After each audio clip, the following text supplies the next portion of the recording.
us to see oil quoting at a discount, of course, is because of derivatives. Oil still quoted at $21 at that point of time.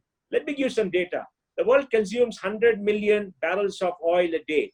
The United States, the largest driller of oil, at 13.5, 14 million barrels a day because of the shale gas and shale oil that they discovered.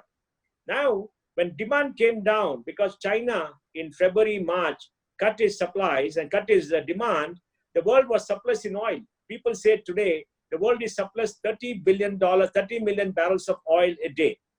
And when the price of oil started coming down, Saudi Arabia told Russia that we must cut production. Russia did not play ball because Russia was concerned about shale gas.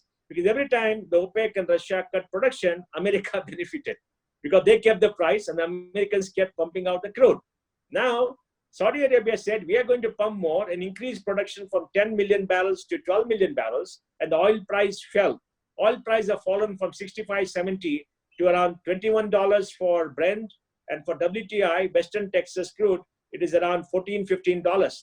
And we are seeing that in the United States, the storage is coming to 75, 80%. In the next 15 days, there'll be no space to store.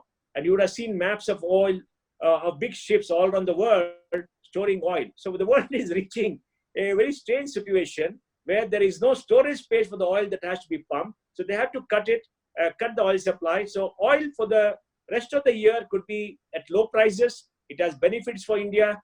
It has disbenefits for India because the Middle East is a large remitter of savings for our people here. We have a large number of labor there.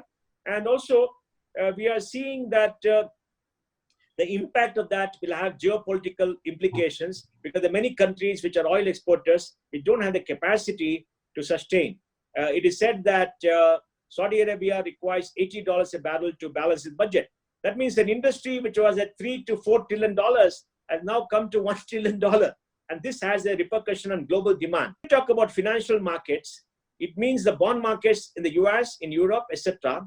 Now, we had a situation before this COVID-19 where out of $36 trillion of government bonds, $18 trillion were negative. That's because of QE, quantitative easing, where the Fed in the United States, pumped out dollars, but the government securities increased its balance sheet to $5 trillion. Now the Fed is again doing the same thing, reduce interest rate to 0.25%. It's possibly the lowest that America has ever done. And in Europe too, they reduced their interest rates to very low figures. In the UK, 0.25 is almost negative. Japan has been negative. And between Japan, Europe, and the United States, about $5 trillion of economic stimulus has been created. That means these governments will have to borrow $5 trillion. Japan announced today that it will buy unlimited amount of government bonds. What does it mean for everybody? It means the world will be awash with liquidity. Globally, interest rates will come down. Hot money can flow once the economies open up.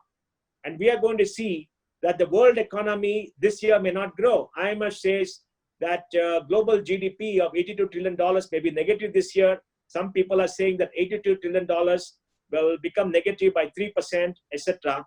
And it means that this liquidity sloshing around will mean that there will be hot money coming in, global capital flows will be there because people cannot get returns in their own country. And once we open up, that money could flow to India.